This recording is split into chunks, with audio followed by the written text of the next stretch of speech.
Welcome to Kiss the Reviews. I'm Armando, call sign lasagna. And that's Corey, call sign addict. Reporting for duty. And today we are doing 2022's Top Gun Maverick. Before we get started, if you want to follow me or Corey on Twitter, you could follow me at Junior D's. You could follow Corey at Corey_idol. And as That's always, right, sailor. And as always, if you want to follow the show, you can follow us on Twitter, Instagram, and TikTok at Kiss the Reviews. Thinking about changing my Twitter handle to lasagna, at lasagna, but we'll see how that goes. Before we get into the film, let's talk about the cast. We'll introduce these guys to you. This film stars Tom Cruise as Captain Pete Maverick Mitchell, Jennifer Connelly as Penny Benjamin, Miles Teller as Lieutenant Bradley Rooster Bradshaw, and Val Kilmer as Admiral Tom Iceman Kazansky. Obviously, everybody's talked about Top Gun. Everybody's talked about, the volleyball of it all and the jeans and the sand and all that shit. Oh, slider for life, cuz. So, there's nothing new that we're going to bring to that. But what they're still doing 30 years later is making Tom Cruise look like he's 6 feet tall. You were correct. What I appreciated about this movie in that lie was that everybody actually kind of looked their age. Yes. Okay. With that said, is it just me, or did Tom Cruise during this, although he does look his age, I'm going to use air quotes here, did Tom Cruise just to me look like 25-year-old Tom Cruise with a Snapchat filter on that made him look old? He looked his age, but he looked like a young guy pretending to be old in this movie. Yeah, I think they probably had to do some makeup because Tom Cruise is damn near 60? Yeah, and he's like 61, I think. And he looks better than both of us ever will. Yes, and he's in better shape than most 25-year-olds out there. Yeah, dude. To quote Eminem, Tom Cruise would rather be 80-year-old him than 20-year-old us. Yeah, 100%. Absolutely. Oh, well, let's dive into this one, man. So this movie takes place 30 years after the original. It obviously has the danger zone opening and aircraft carrier shit. I don't care where you fall on the fence. The opening to this movie gives everybody like an America boner. Hell yes. Like, let's go America. I watched 30 minutes of this movie and bought a MAGA hat. Are you out of your fucking mind? We then cut to the Mojave Desert, and Maverick is now flying like the coolest planes ever as a test pilot. And with the program ready to get shut down, Maverick goes Mach 10 to save the program. And he actually ends up going 10.4, and his plane blows up, but he ejects. If they do a Top Gun 3, I'm just going to throw this out there, it's going to take place on Mars. And like Maverick is now like 80 and he's like test piloting like alien spacecraft. And he's going to have to save like Goose's grandson, Bleep Blorp, from the Tektrons. Like that's going to be Top Gun 3. Oh, yeah. No, they're going to somehow bring Goose back to life. Like he's been cryogenically frozen by the Bleep Blorps.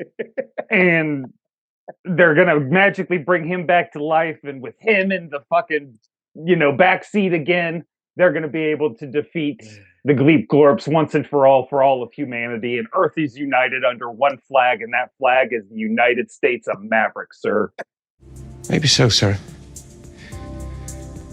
But not today. Top Gun 3 is going to be like a serious version of Futurama. Like, that's what that's going to be. Pretty much. He's still taking the breath away of some fucking one-eyed bitch. Yep. Uh-huh. He turns into Captain Kirk. He's just slinging dick all over the galaxy. So, he's missing the spaceship because that motherfucker is slinging dick all over the galaxy. Yes, he is. Maverick then gets the news that he's being called back to Top Gun by Admiral Chester Hammer Kane, and Admiral Iceman saves Maverick's career by assigning him to the Top Gun school for his next assignment. But Kane warns Maverick here that the era of fighter pilots will soon be over, and I don't know, he's a dinosaur, I guess. Your kind is headed for extinction. I want to know why the Admiral still has a fucking call sign. Nobody's calling you Hammer. You're an Admiral. They're calling you Admiral. I understand the guys at the fighter school who are training pilots because you're actively still flying probably some of the time. Yes. Right? But just like, man, I'm here to shut you down. The hammer's coming down, boys. Get the fuck out of here, dude. Well, that was my question. Like, if you stop flying, do people still have to call you by your call sign? Or is it just like now you're just Pete?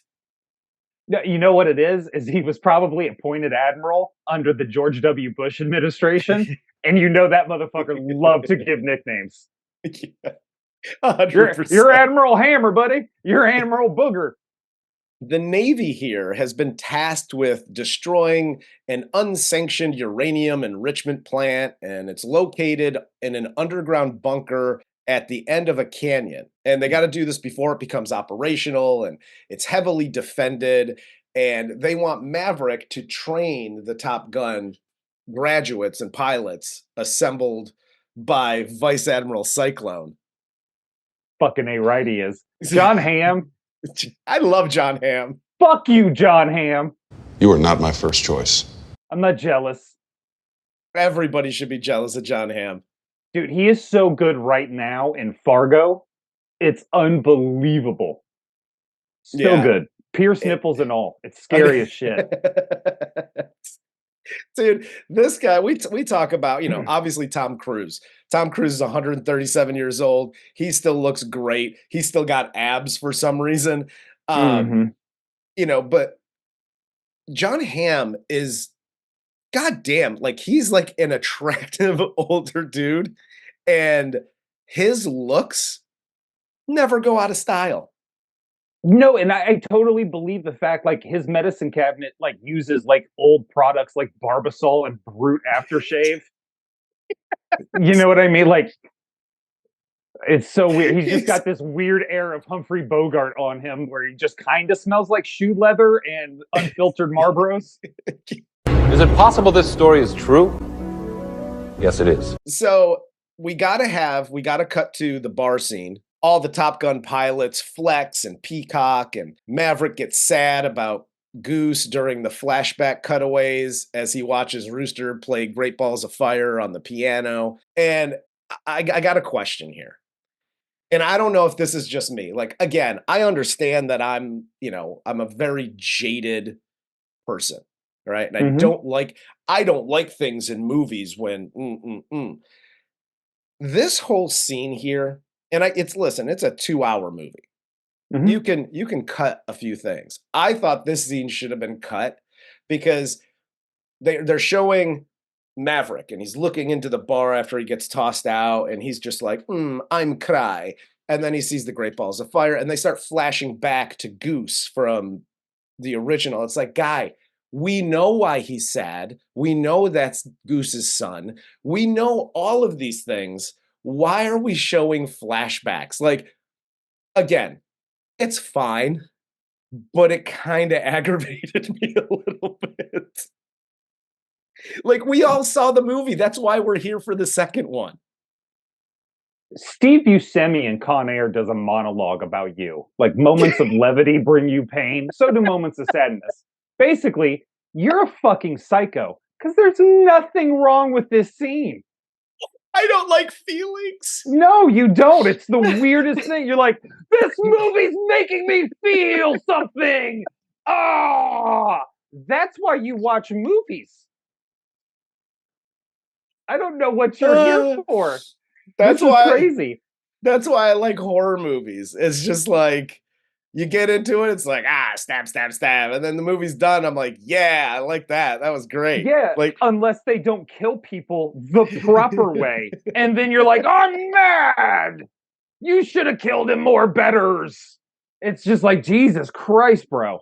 At some point, you got to be able to connect a couple dots here, dude. We've done 500 shows, and you've been telling on yourself for 500 shows.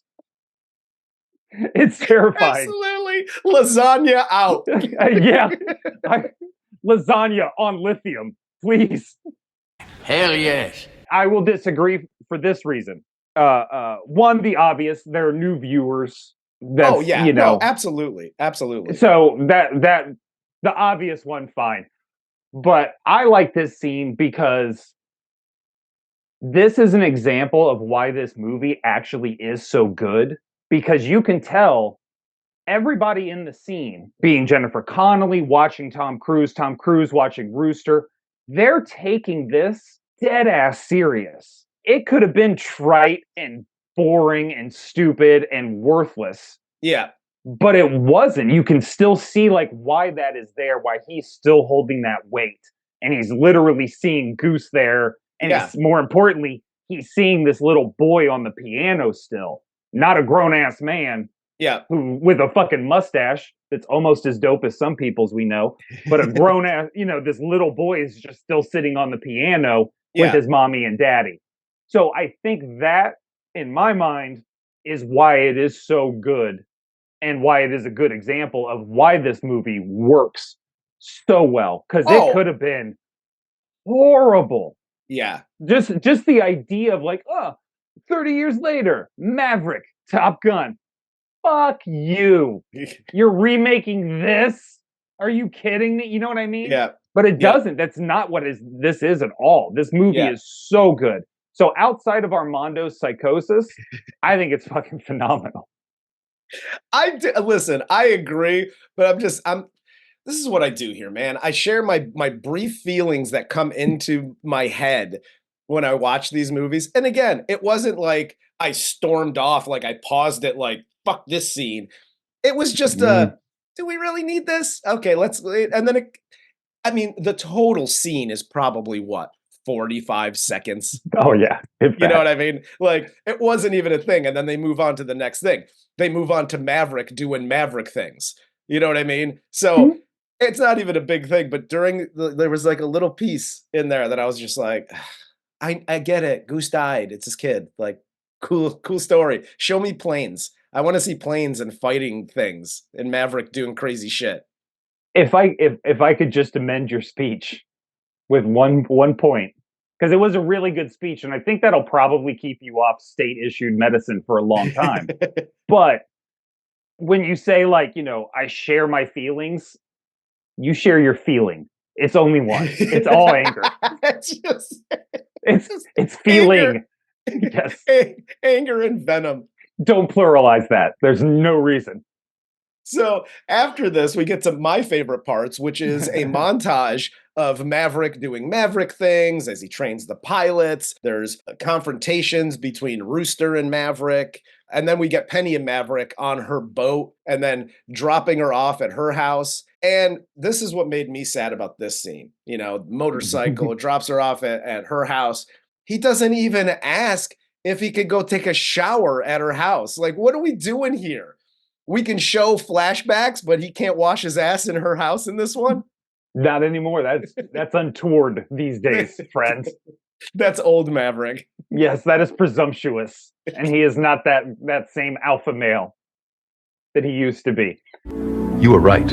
Obviously, one of the things that has made both of these movies work so well are the flying scenes. Yeah. But the flying scenes in this movie, like, a lot of people talk about movies that are meant to be on the big screen, and everybody tends to go to like Marvel these days, or the big comic book movies are meant to be on the big screen. This motherfucking movie should only be shown in theaters, and preferably in IMAX, because the sound and the movement of the jets and the camera shots they're able to get are unbelievably good. Yes. They're intense. You grasp the intensity of what the pilot's feeling, being so close to the ground, and like when him and Rooster are doing the circles around each other, just fucking plummeting. These shots are amazing and so well edited. I love the flying scenes in this film. Oh, exactly. That's why I was just like, just show them flying and shooting shit. Like, that's what I wanted to see the whole time. But we then get Maverick teaching the pilots to plan for this mission coming up, and we get more scenes of them training. We also see them in the classroom where Rooster and Hangman get into a fight here. Afterwards, Iceman then texts Maverick to see him, and Maverick is like, new phone, who dis? Like, Maverick is just ignoring the whole situation. And then he goes to see him, and Iceman is basically like on his deathbed at this point. And this is the point where Armando stormed out pissed off and was like throwing bottles of fucking whiskey against walls. I'm not gonna lie. This scene was awesome. I'm glad that they included Val Kilmer in this. Given his condition, they wove it into the story perfectly. Everybody obviously loved to see Iceman in the thing, and like in the movie and whatever. And again, it made me feel things that were weird inside of my body. And I may have shed a tear or two during this scene. Dude, this scene's incredibly sad. And again, so well acted. Like Tom Cruise, Val Kilmer obviously is doing what he can do with the scene, but he's just a guy at this point. Yeah. He's typing into the computer. He doesn't have to emote much, yada, yada. But Tom Cruise carrying the weight of that scene. Yeah. And just all of this shit on top of him. And then on top of that, finding out that his friend's cancer has come back. And, on top of just the fact that he's going to lose his friend, what that means for the rest of his career, he already knows. Because Ice has been basically carrying him. Yeah. It's so well acted. And again, this is a scene where Tom Cruise could have just been like, yeah, Maverick. Such dime, bro. Going to crush some more puss. Yeah. Right? Yeah. Like Maverick Part 2, crushing more puss. But that's not what he did at all. Crushing more puss. Yeah. No, but like he could have went full Armando and just buried all of his emotions into pussy and booze, and he didn't. 100%. Well, okay, this is what I truly enjoyed about this, because you have this scene. It's a very emotional scene, the Val Kilmer of it all and yada yada. And then immediately they basically go into the homoerotic sports ball scene where you see them playing dogfight football in jeans. And again, dynamics, right? You have the very sad scene between the friends and yada yada. And then it's just like, homoeroticism, let's play sports ball. Which, by the way, can we get the rules to dogfight? Because I was so confused. It looked like a lot of fun, and I will say this. I am very happy for the first time in my life that every time I cry, I start to chub up anyway, because the transition was so natural for me. It was perfect. After that, we obviously have to have the Penny and Maverick banging, and then Maverick gives them a new plan because the time frame got moved up on their mission, and during one of their practice runs, Coyote passes out, almost crashes, and then they lose a plane due to birds. And I have to do this. I'm really sorry, because I know people really don't like it when I put a damper on their sex lives. Corey's Life Lessons! Hi, cadets. Lieutenant Addict here. Thank you. Yeah. Do people actually listen to that type of music when they fuck? Because you shouldn't. Put a little more rhythm in it. That's all I'm saying. I'm not fucking with you little monsters out there, because I know Gaga put this whole soundtrack together. But at the same time, I would rather listen to fucking, I don't know, Bad Romance while I'm banging one out as opposed to fucking whatever this was. Listen, Flowery fucking Hallmark bullshit. Bad Romance is a great song. What am I doing? Taking Hillary Duff's virginity in the 90s? Get the fuck out of here with this. So after this, Iceman dies. Cyclone removes Maverick as instructor and then relaxes the mission parameters. So they're easier to execute, but make getting away a lot harder. So Cyclone should have probably just shot everyone in the head. Like, that would have been a lot nicer, because he's just basically like, yeah, so he was like doing the whole survival thing. Fuck that shit. Get in there, drop your fucking bombs and die. That's what you're here for, you fucks. During his announcement, this was cut from the scene, but during his announcement, he's like, hey guys, just letting you know, I actually called them to let them know exactly what time we were attacking everything. This is going to be like video game shit. Good luck getting away. America. We don't do secrets. We're going to let them know exactly what play's coming. The whole time in the background, it's just America. Fuck yeah. John Hamm should have just sent everybody a mission brief here via text that was like the gif of the bald eagle with like the guns and giant muscles walking around. That would have just been like, this is what you're doing now. This is the mission. This is what we're doing. By the way, we're all getting tattoos beforehand. Let's fucking go. Let's go get this done. This announcement is like he went through like a fifth of whiskey and was like, hey, you know what else we're gonna do? We're gonna let them know we're coming. Our pilots are good enough. We can get it. We're fucking America. Like that's what John Hamm's character was doing leading up to this announcement. We're gonna parachute down. We're gonna throw fucking grenades down the chute instead of airplanes. I don't need a fucking airplane. You don't need an airplane. I don't need an airplane. Hell yes. Yeah, I also love how like this whole mission was basically like the writers were like, well, we need a mission. And one of the writers went, I just watched Star Wars the other night. We could do a thing where they got to shoot into like this little hole.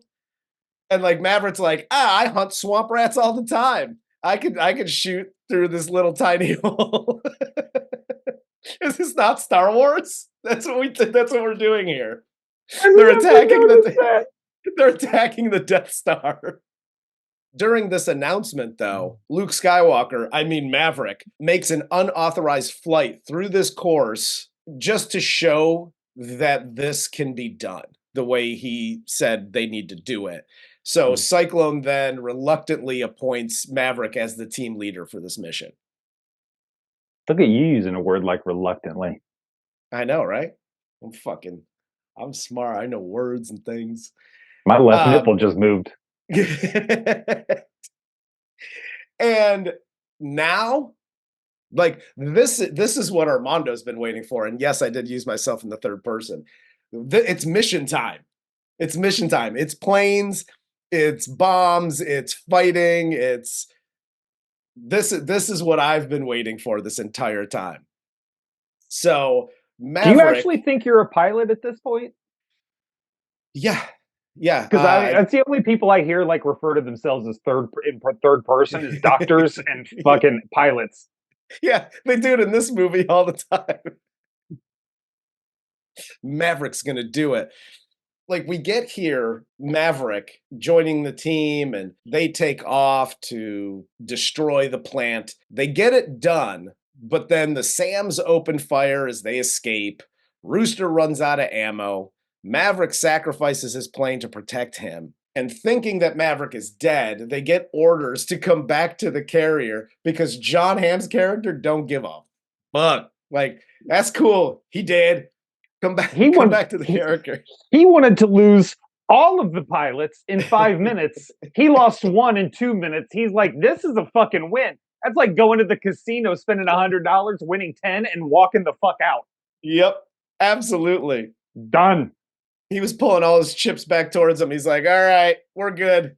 I got to get out of here. I played my one hand of blackjack. Thank you, everyone.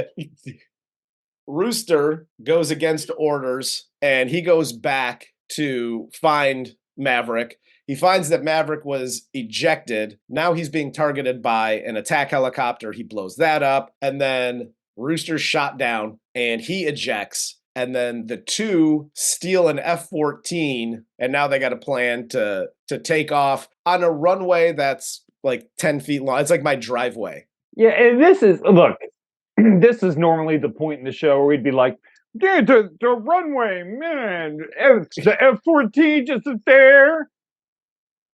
This movie's not made for that. No.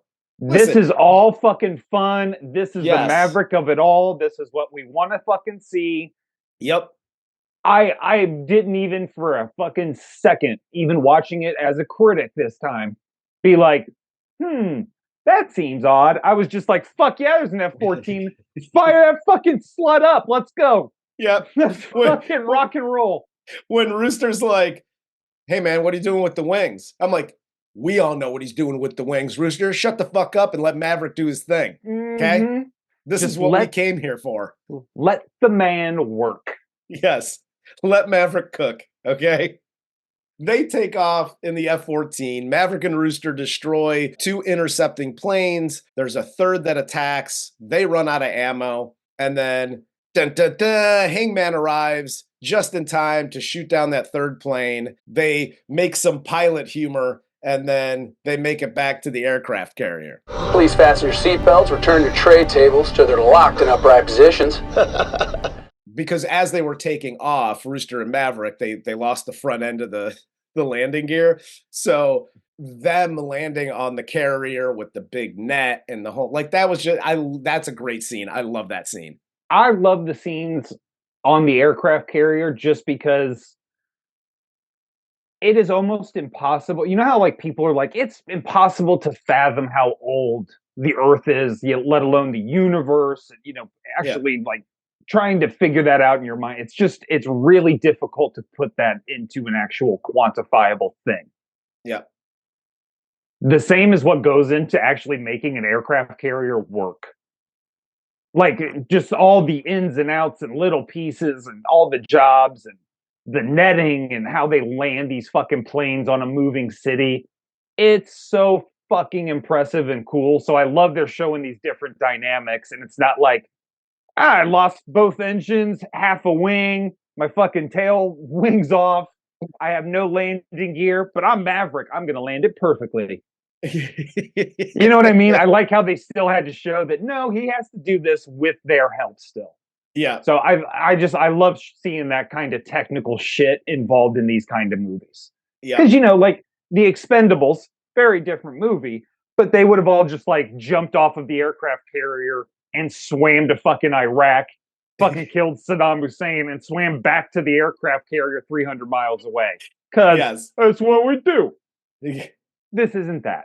No, it's not. And shots and scenes like this are why we showed up. You know what I mean? So, and they cut to some time later. Rooster helps Maverick work on his P-51, and then Rooster looks at a photo of them pinned alongside the photo of Goose and Maverick, and then the movie ends as Penny and Maverick fly off in the P-51. And I love you, Dad. Everybody's happy, and we get credits. Listen, I know I made a deal about like sad things and flashbacks and dude, I don't give a shit, man. This movie front to back is awesome. You were correct. I don't have like a bad thing to say about it. I get it. I don't like to feel feelings, so that one scene wasn't like my favorite scene in the movie. With that said, I know what I showed up for. Okay? Whether it's the fighter pilots and, the bombs and missiles of it all in the air, or it's Tom Cruise being sad and showing flashbacks to Goose. We all know what we signed up for, and I don't give a shit. Front to back, man, this movie was awesome. Yeah, I mean, look, I complained about I complained about the music during the sex scene, but that's because tender missionary sex makes me feel vomitous. I just don't like it. It's not for me. I want 9 Inch Nails and DP all the way. But that said, I completely agree. This is why we go to a fucking movie. This is it. This is what gets the kids in the seats. The plot is simple. It's basic. They're bad. We're good. We got to stop them from doing bad things, so we're going to do it. And by the way, there's no message. There's no message really to this movie whatsoever.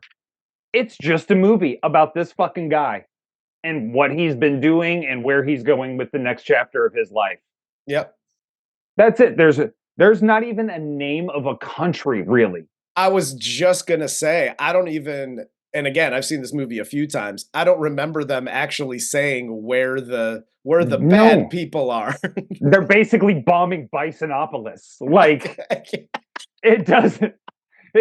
There is no like real even kind of political message to it. You know what I mean? Even though we're like, oh, it's America as fuck. Fuck yeah. And then let me tell you something. The most vegan ass Jill Stein voting motherfucker in the world stood up to this and was like, America fucking rules. Like, this is why you go to a movie. It is fun. Yeah. It's exciting. The plot is simple. There's no message. You don't leave there going, well, I didn't think about it like that. You're just like, fuck yeah. Like, that was awesome. You walk out of that shit going, in the Navy, you can have lots of fun. You know what I mean? Like, you want to join up. It's fucking awesome. No, all you're there for is to get to the end and just have, like, people running and shit in slow motion. That's all you want to see. Like, you want the music. You need, you know, the beginning, the role of, you know, aircraft carrier shit, danger zone, and you need the score from the original, like a couple of little pieces of the original score, and then some updated shit, and pilots doing pilot things. And like the credits where everybody's like doing their candids. Yeah. Like, you know, like fucking Miles Teller as Rooster. Glenn Powell as Hangman.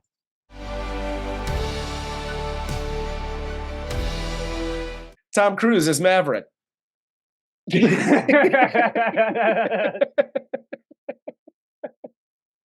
Shout out before we wrap out to my man Hondo. He's one of the creators, and I forget his name. It's Bashir something. I forget his last name, and I'm so sorry. But he's one of the creators and stars of Southside on HBO, which is canceled HBO, you stupid fucks. But it's one of the best fucking comedies I've ever seen in my life. One of the best shows ever. Yep. So shout out to Hondo. But yeah, dude, this fucking movie's just, it's so good. If you haven't seen it, genuinely, it is worth your time. And this is one of those movies where it's like, you know, one night only, we're showing Top Gun and Maverick back to back on the big screen. Go to that shit. It's worth the money. Yes. Yes. For Corey, call sign addict. For Armando, call sign lasagna. You guys have a great day. This was 2022's Top Gun Maverick.